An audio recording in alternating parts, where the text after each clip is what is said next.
Relationnellement Vôtre, un podcast pour votre épanouissement relationnel qui tient compte de vos dimensions physiques, psychologiques et spirituelles. Bienvenue sur ce 53e épisode de Relationnellement Vôtre. Cet épisode sera le dernier de la brève série sur les relations professionnelles. Nous sommes loin d'en avoir fait le tour, donc nous aurons l'occasion de revenir sur ce type de relations de temps à autre. Après avoir parlé des personnalités dysfonctionnelles et du positionnement face à un management toxique, je vous propose de voir ensemble comment maintenir une bonne ambiance, entre guillemets, au travail. Du moins, autant que cela dépende de vous, bien sûr, car chacun a sa contribution à apporter pour que ça fonctionne. Dans un premier temps, qu'entend-on par une bonne ambiance au travail ? La notion de ce qui est bon et de ce qui ne l'est pas étant assez suggestive, ça peut être intéressant de savoir ce qu'on met dans le sac de la bonne ambiance. Du coup, après avoir fouillé dans quelques livres et articles, voici les termes qui reviennent le plus souvent. C'est une ambiance motivante, bienveillante, agréable, au sein d'une équipe soudée. Il n'est plus à prouver qu'un environnement professionnel où règne cohésion d'équipe, bienveillance, communication saine et appréciation est un combo gagnant pour travailler efficacement. Malheureusement, des casseurs d'ambiance peuvent venir tout faire exploser. Les plus fréquents sont les problèmes de communication et les conflits auxquels ils donnent naissance. Il y a aussi les pratiques délétères telles que les plaintes constantes, les ragots à gogo, les rumeurs, les rivalités malsaines avec des coups bas et bien d'autres comportements qui mettent à mal la personne visée et la confiance au sein de l'équipe. On peut ajouter l'absence de connexion, le manque d'appréciation entre les membres d'une même équipe. Du coup, par rapport à ces casseurs d'ambiance, comment réussir à instaurer ou à maintenir une bonne ambiance au travail ? Une ambiance de travail qu'on pourrait qualifier d'agréable est un réel défi à relever compte tenu de tous les filtres qui affectent notre comportement et nos réponses face à l'environnement professionnel fréquenté. En tout cas, il y a plus à gagner qu'à perdre en essayant de tout mettre en œuvre pour améliorer l'ambiance de votre environnement professionnel. Voici les 3 axes qui seront développés cette semaine, 3 axes sur lesquels travailler afin d'améliorer l'ambiance sur votre lieu de travail. Il y a tout d'abord la communication, ensuite les pratiques et les comportements des employés tout comme ceux du manager, et enfin il y a la cohésion d'équipe. Tout d'abord la communication. Si vous écoutez le podcast depuis au moins quelques semaines, vous savez que la communication non violente, autrement appelée la communication bienveillante, est le type de communication à adopter pour travailler dans une atmosphère agréable. L'écoute est fondamentale, nous en avons déjà parlé, donc j'aimerais mettre l'accent sur la communication dite directe. Vous l'aurez compris, il s'agit d'échanger avec la personne concernée sans intermédiaire ni détour. Alors, qui dit communication directe ne dit pas forcément agressivité. On peut communiquer de manière assertive et bienveillante, c'est-à-dire de manière respectueuse de l'autre. La communication directe est le meilleur moyen d'éviter de partir dans des suppositions, des soupçons et des interprétations, source de nombreux conflits aussi stériles les uns que les autres. Par exemple, Julien travaille sur un dossier avec Léa. Au lieu d'aller voir directement Léa pour lui demander s'il peut faire un point avec elle sur le dossier, il suppose que Léa n'a pas le temps et qu'elle va l'envoyer balader comme il lui est déjà arrivé de le faire précédemment. Donc, Julien préfère éviter de déranger Léa et gère le dossier tout seul. Il y a des points qu'il a du mal à traiter, donc il va voir une autre collègue pour lui poser des questions, alors qu'il pourrait directement aller voir Léa. De son côté, Léa se demande pourquoi Julien n'est pas venu faire de point avec elle. Au lieu d'aller le voir, elle part se plaindre à un de ses collègues en disant que Julien lui laisse faire tout le boulot pendant qu'il va papoter avec une autre collègue. Elle se dit qu'il a sûrement une dent contre elle et ne comprend pas pourquoi. Les messes basses vont bon train de chaque côté, mais Léa et Julien ne se sont toujours pas adressé la parole. Au final, les deux ont traité le dossier de leur côté et ont fourni des éléments différents au manager qui leur a demandé de revoir le dossier ensemble avec une échéance plus courte que la fois précédente. Léa n'a pas compris pourquoi Julien n'est pas venu la voir, elle le lui a donc reproché. Julien lui renvoie la balle en disant qu'elle aurait pu venir le voir et le conflit éclate. Vous voyez comment tout ça aurait pu tout simplement être évité si Léa et Julien avaient communiqué directement. On peut si vite basculer dans des perceptions erronées des intentions de l'autre, des motivations de l'autre, ou même des perceptions erronées de la valeur que l'autre accorde à la tâche, au travail. Si vous voulez en savoir plus sur les désavantages de la communication indirecte et les bienfaits de la communication directe, il y a un super livre écrit par Jennifer Thomas, Paul White et Gary Chapman intitulé « Créer une bonne ambiance au travail ». En communiquant directement, vous pouvez utiliser les outils de l'écoute active pour vous assurer que vous avez bien compris ce que votre interlocuteur vous dit. Ça réduit énormément les risques d'incompréhension, de mauvaise interprétation et donc les potentiels conflits stériles. Voici quelques rappels afin d'oser communiquer directement. Tout d'abord, on ne peut être sûr de la réponse d'un collègue qu'une fois qu'on lui a demandé.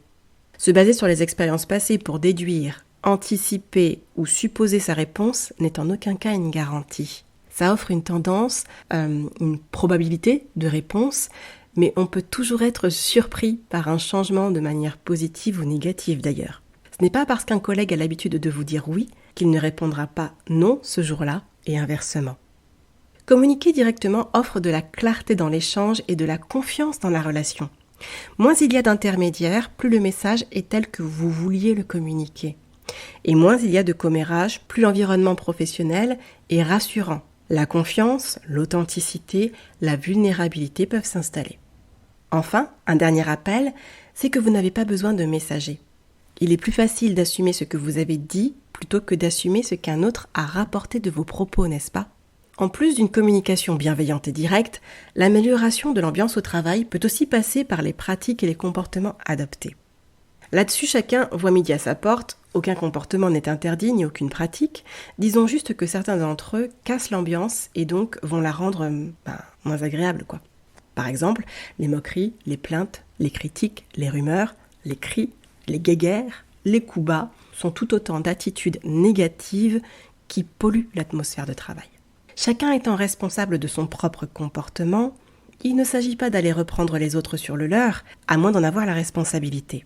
Il s'agit donc plutôt de voir comment vous pouvez, par votre manière d'être, amener l'ambiance à shifter, à changer, de par votre attitude positive, votre présence, votre manière de rayonner et d'influencer l'environnement que vous fréquentez.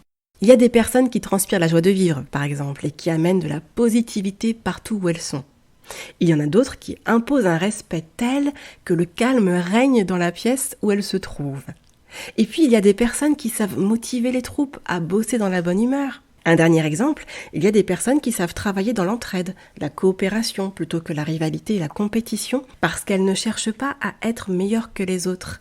Elles travaillent à être une meilleure version d'elles-mêmes et elles gardent en tête que ce ne sont pas elles qui gagnent, c'est l'équipe qui gagne au final. Plus on rejoint et on encourage les personnes qui râlent, qui font des histoires et des gossips, plus ça gangrène et ça pourrit l'environnement de travail. Par contre, plus on va valoriser et renforcer les comportements, les attitudes, les pratiques des membres positifs de l'équipe, plus ça pourra devenir contagieux dans le bon sens du terme, bien sûr. Lorsque nous nous trouvons dans une pièce dont l'odeur nous dérange, rien ne nous oblige à subir la situation et nous imprégner de cette odeur désagréable. Chacun de nous a la possibilité d'aérer, d'amener notre odeur à prendre place, de créer sa bulle, son espace où règne son propre parfum. On peut aussi faire en sorte que le parfum qu'on porte envahisse la pièce parce que son odeur est suffisamment forte. Et du coup, rien que notre présence suffit à installer une bonne odeur dans l'atmosphère. C'est une petite métaphore pour nous aider à nous rappeler que rien ne nous oblige à subir les attitudes négatives de certains collègues. Nous avons la possibilité de changer de sujet, d'ambiance, ou de ne pas prendre part à la discussion et peut-être que vous faites partie de ces personnes dont la présence suffit à faire en sorte que certains sujets de discussion ou certains comportements seront auto-censurés par respect vis-à-vis de vous si vous exprimez que ça vous dérange. Voici quelques astuces pour encourager, valoriser les attitudes positives au travail. Si l'ambiance est pesante pour vous et plusieurs de vos collègues, pourquoi pas trouver un temps pour en parler, prendre les avis de chacun sur ce qu'il serait intéressant d'améliorer, de réduire, de remplacer pour que cette ambiance évolue. Vous pouvez aussi, par la même occasion, fixer ensemble des règles propres à votre équipe pour préserver une atmosphère de travail plus agréable, en tenant compte des remarques de chacun. Et puis en plus, si ça peut se faire dans la détente avec des formulations amusantes, ça peut motiver à appliquer ces règles. Une règle énoncée à la Yoda, par exemple, fait toujours sourire. Fin au ragot, tu mettras. Si conflit il y a, avant de parler ton calme, tu retrouveras. Autre astuce, vous pouvez vous fixer des petits défis à relever en équipe pour maintenir une bonne ambiance. Chacun s'engage à contribuer à son échelle et dans la mesure du possible à cette bonne ambiance. Tout casseur d'ambiance se verra offrir des viennoiseries à ses collègues ou mettra une pièce dans une cagnotte pour financer un after-work ou un déjeuner. À vous de voir en fonction de la place que prennent les casseurs d'ambiance, justement. Ce sont quelques idées comme ça, mais surtout sentez-vous libre d'en ajouter d'autres à la liste, de customiser tout ça à votre goût. Ensuite, une fois que vous avez fait un tour du côté de la communication, puis du côté des pratiques et des comportements, il reste à voir ce qu'il se passe du côté de la cohésion d'équipe. Il y a 3 points intéressants à vérifier en ce qui concerne la cohésion d'équipe, à savoir la connexion, la confiance et l'appréciation. Voyons donc tout d'abord ce qu'il en est de la connexion. Il y a un livre de John C. Maxwell que je recommande, c'est « Everyone communicates, few connect ». Tout le monde communique, peu connecte. Réussir à avoir une bonne cohésion d'équipe passe par le fait de faire plus que communiquer. Il s'agit de connecter. Il n'est pas nécessaire de basculer dans une relation amicale. On peut connecter entre collègues. On peut parler de connexion dans le cadre du travail, quand il y a cet esprit d'équipe, ce sentiment de communauté. John C. Maxwell explique que connecter, c'est la capacité à s'identifier aux gens et établir des relations avec eux d'une manière qui augmente votre influence auprès d'eux. L'art de connecter commence par comprendre la valeur des gens. Voici quelques clés proposées par John C. Maxwell pour connecter dans le cadre du travail. Il y a tout d'abord le fait de chercher des moyens de féliciter les membres de l'équipe pour leurs idées, leurs actions. Il y a aussi le fait de chercher des moyens d'ajouter de la valeur aux membres du groupe, à qui ils sont, à ce qu'ils font. Il y a le fait de ne pas vous attribuer de mérite lorsque le groupe réussit. C'est le mérite qui revient au groupe et de ne pas rejeter la faute ni blâmer qui que ce soit en cas d'échec. C'est l'échec du groupe. Enfin, autre clé proposée par John C. Maxwell pour connecter au travail, c'est de trouver des moyens d'aider le groupe à célébrer les réussites ensemble. Il y a vraiment, ce côté communauté, cohésion. Un autre point important dans la cohésion d'équipe, c'est la confiance. Il est important de préciser que la confiance au travail est différente de la confiance qu'on peut avoir envers un ami, un conjoint ou un membre de notre famille. Dans le cadre du travail, la confiance est rattachée à la situation, à savoir avoir confiance en la capacité d'un collègue, d'une collègue à accomplir une tâche, à assumer ses responsabilités ou à travailler efficacement en respectant un délai imposé, etc. Si on sortait quelques instants de la pensée binaire, d'avoir confiance ou de ne pas avoir confiance en l'autre, et si on envisageait la confiance comme un continuum avec différents niveaux et différents degrés de confiance. Par exemple, on peut faire confiance à un collègue pour traiter correctement un dossier et ne pas lui confier une information confidentielle. La confiance a 3 composantes fondamentales qu'on appelle les 3 C, à savoir compétence, constance et caractère. La compétence, c'est donc l'ensemble des connaissances, des aptitudes, des ressources et des capacités nécessaires pour accomplir une tâche. À la compétence s'ajoute la constance, c'est-à-dire la capacité à faire preuve de régularité dans la qualité du travail fourni, dans la qualité des produits et des services proposés. Et enfin, la confiance repose sur des valeurs telles que l'honnêteté, l'intégrité, le respect, bref, des valeurs qu'on résume sous le terme de caractère. Si l'une de ces 3 composantes manque à l'appel, la méfiance prend place. Comment faire pour rétablir la confiance une fois qu'elle a été endommagée ? Eh bien, réparer ou restaurer la confiance est un processus qui s'inscrit dans le temps. On est d'accord que c'est un processus envisageable uniquement si les 2 collègues ont la volonté de rétablir la confiance. Ce processus de réparation ou de restauration varie bien sûr d'une personne à l'autre et d'une situation à l'autre. Toutefois, on retrouve quelques points communs dans les étapes traversées et en voici quelques-unes.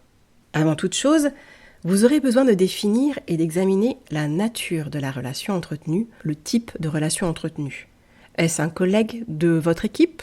Est-ce un collègue du même service ou d'un autre département de la société ?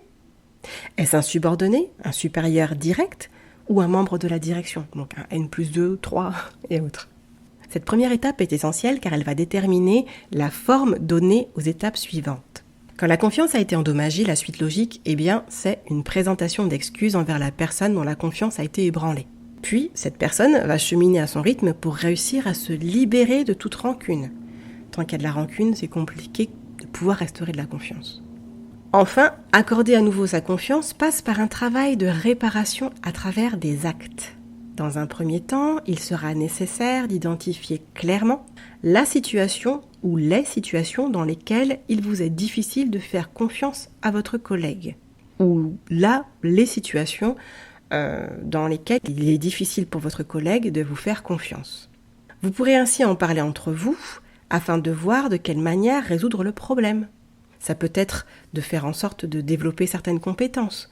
On revient aux 3 C. Ou peut-être de mettre en place des moyens de garantir la constance, le caractère. Le 3e point important dans la cohésion d'équipe, c'est l'appréciation. Dans son livre « Les 5 langages d'appréciation dans le milieu du travail », Gary Chapman nous fait part des résultats positifs aux expériences menées sur plusieurs groupes de professionnels dans un large panel de sociétés. 3 points sont ressortis. Le premier point, c'est que le besoin de se sentir valorisé et apprécié est universel. Le 2e point, c'est que le concept des 5 langages d'appréciation au travail est facile à comprendre, à apprendre, à mémoriser et à appliquer. Et le 3e point, c'est que le principe peut être adapté à n'importe quel cadre de travail. Les langages d'appréciation sont les paroles valorisantes. Il est vrai que les mots sont la voie la plus commune pour exprimer son appréciation au travail. Et comme le dit joliment Gary Chapman, chaque langage se décline en plusieurs dialectes. Il est donc possible de valoriser verbalement un collègue, une collègue, de différentes manières. Ça peut être à propos de ce qu'il ou elle a fait, donc du travail accompli, de la tâche achevée. Ça peut être à propos de ses valeurs, ses vertus, par exemple sa persévérance, son honnêteté, sa patience, son humilité. Ça peut aussi être par rapport à sa personnalité, le fait que votre collègue soit optimiste, organisé, diplomate. Un 2e langage d'appréciation, ce sont les temps de qualité. Il s'agit de montrer à la personne que vous l'appréciez en lui offrant la ressource la plus précieuse que vous ayez, à savoir votre temps. Là encore, il y a différentes manières de donner votre temps à un ou une collègue. Il y a tout d'abord l'attention soutenue, qui consiste à vous arrêter de faire ce que vous êtes en train de faire justement, et de focaliser votre attention uniquement sur le ou la collègue en question. Il y a aussi la conversation de qualité, qui consiste à créer un environnement propice à une conversation ouverte, durant laquelle vous vous intéressez à votre collègue dans une écoute active. Vous posez des questions, vous exprimez votre intérêt vis-à-vis de ce qu'il ou elle vous dit. Une autre manière d'avoir un temps de qualité au travail, c'est le partage d'expériences. Le fait de pouvoir mutuellement se partager, échanger des expériences professionnelles, ça peut aussi être un temps de qualité. Il y a aussi le fait de travailler ensemble sur une même tâche. Et enfin, on retrouve aussi des temps de qualité dans le fait de faire des petits groupes de discussion, d'échanger des idées, des suggestions ensemble. Un 3e langage d'appréciation, ce sont les services rendus. Il s'agit de proposer votre aide à votre collègue en vous assurant tout d'abord d'avoir fait votre travail et d'avoir pleinement assumé ce qui est sous votre responsabilité. Ensuite, de vous assurer que votre collègue est d'accord pour que vous lui apportiez votre aide. Parfois, en voulant bien faire, on peut blesser l'ego de l'autre. Donc, autant s'assurer que votre aide est la bienvenue. Il est aussi important de demander sur quelle tâche vous pouvez aider. Aider efficacement implique de faire non pas ce que vous avez envie de faire, ni ce qui semble bien à vos yeux, mais ce dont la personne aidée a besoin. Autre point important, c'est le fait de vous assurer d'aider de la manière dont votre collègue préfère que ce soit fait, et non à votre manière. Ça peut parfois être tendu, parce qu'on a chacun des manières de faire différentes, mais si vous voulez vraiment rendre service, c'est important d'être à l'écoute de l'autre et non de soi. Autre point, il est important de vous assurer de rendre service volontairement. Si c'est contraint ou forcé par une tierce personne, ça va se ressentir et produire l'effet inverse à l'appréciation. Il est important aussi de vous assurer que votre attitude soit cohérente avec vos actes. Rendre service se fait normalement dans la joie et la bonne humeur. Si vous rendez service, mais vous avez une mine triste, un air blasé ou que vous êtes en colère, ça risque de coincer. Enfin, il est important de vous assurer de finir ce que vous avez commencé. Si vous craignez de ne pas avoir le temps, avant même de commencer à rendre service, vous pouvez exprimer vos limites en termes de temps, en exprimant par exemple « j'aimerais mettre les 2 heures qui viennent à ton service, en quoi puis-je t'aider ?»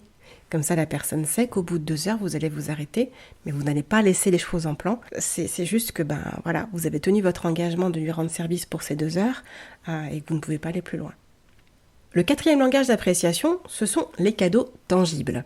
Il peut s'agir d'un objet, tout comme il peut être question d'une expérience, en offrant par exemple des tickets pour participer à un événement sportif. Aller voir un match de foot, de basket, de rugby. Là, ce serait vraiment à propos, vu la Coupe du Monde. Ça peut être des tickets pour aller à un événement culturel, au musée, voir un concert, voir une expo, au théâtre, au ciné. Il peut aussi s'agir d'une carte cadeau pour aller au restaurant ou faire des achats dans une boutique particulière. Ça peut être une box, un week-end au vert, un spa, un massage. Enfin, le 5e langage d'appréciation et le plus controversé, c'est le toucher physique. Les recherches menées par Gary Chapman et son équipe ont mis en évidence un nombre restreint de situations où le toucher physique est reçu comme un langage d'appréciation au travail. Voici d'ailleurs quelques exemples. Je me sens importante quand quelqu'un me donne une bonne poignée de main pour me signifier que j'ai fait du bon boulot. Autre exemple, je me sens appréciée quand quelqu'un me tape dans la main quand j'ai fait du bon travail. Autre exemple, une simple tape dans le dos en support amical m'encourage à persévérer quand je gère une tâche difficile. Enfin, autre exemple, quand un drame personnel se produit, j'apprécie d'être prise dans les bras par un associé ou un collègue dont je suis proche. Après, bien sûr, c'est très personnel et chacun voit comment adapter ce langage à sa personnalité en restant respectueux du cadre de travail et des autres. On approche de la fin de cet épisode et c'est vrai qu'il y a eu beaucoup d'informations, donc on récapitule. Pour améliorer l'ambiance au travail, il est important de vérifier 3 axes, à savoir la communication, en envisageant de communiquer avec bienveillance et surtout de communiquer directement. Ensuite, il y a les comportements et les pratiques en renforçant positivement ceux qui cultivent la bonne humeur, le calme, le respect de l'autre, etc. Et enfin, il y a aussi un coup d'œil à jeter du côté de la cohésion d'équipe en s'assurant que la connexion, la confiance et l'appréciation sont bien présents et efficaces entre les membres de l'équipe. Vous vous demandez peut-être quoi faire si vous n'appréciez pas vos collègues de travail. Eh bien, voyons ce point en bonus. Que faire si on n'apprécie pas ses collègues de travail ? Permettez-moi de répondre à cette question avec d'autres questions. D'où vient cette difficulté à les apprécier ? S'agit-il de raisons qui vous sont propres et donc de causes internes, ou les causes sont-elles externes ? Car c'est principalement sur les causes internes, celles qui dépendent de nous, que nous avons la main pour faire en sorte que ça évolue. En identifiant ce qui fait blocage en soi, les solutions envisageables émergent d'elles-mêmes. Les causes internes, ces causes propres à notre manière d'être et de faire, peuvent être un haut niveau d'exigence de notre part. Du coup, des attentes surréalistes auront besoin d'être revues afin d'être ramenées à un niveau humainement accessible. Une autre cause peut être tout simplement un sentiment d'irritation. La manière d'être de cette personne vous dérange ou ses manières de faire vous agacent. Nous sommes tous différents. Si ces différences affectent l'efficacité au travail de votre collègue, il pourrait être intéressant d'en discuter avec lui, avec elle, si bien sûr ce collègue est ouvert à cette idée. Dans le cas contraire, qu'en pense votre N+1 ? Par contre, si l'efficacité au travail de ce collègue, de cette collègue n'est pas en cause, c'est votre capacité à lâcher prise qui sera mise à l'épreuve en apprenant à accepter ce que vous ne pouvez pas changer, à savoir autrui. Et là, je compatis.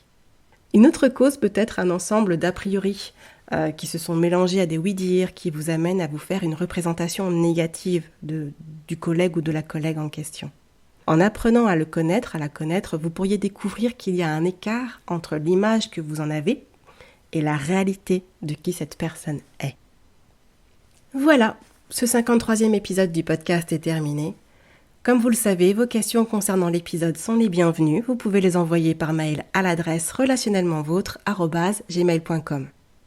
Il va y avoir du nouveau à partir de la semaine prochaine. Les épisodes du podcast et des émissions associées seront tous des réponses à vos questions. D'ailleurs, un grand merci d'avoir osé les communiquer et rassurez-vous, votre anonymat sera préservé.